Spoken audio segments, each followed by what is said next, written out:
عالم ښځه یو سړي کړې وه، هغه ته وایي ګورې تا خو کوم خو شریعت مطابق ژوند به تېرو. وی ټیک ده بلکل شریعت کې ستا د خویندو د لیور خدمت په ما نشته، بس زه به تا سره ځان له کوټه کې ما ته به ځان جدا کې.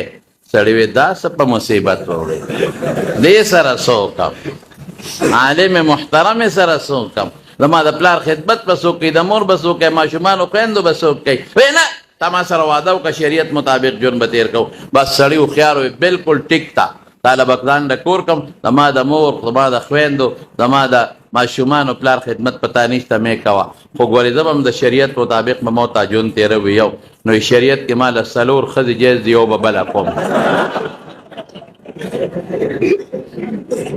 یو به بله کوم. ولې زما د مور خدمت به وکړي، ته عالم یې زبردست تدریس کې هغه به غیر عالم او کم مور او پلار خدمت به کوي. یاره وایي سره وخوړوي دا شرط به ختم کړو.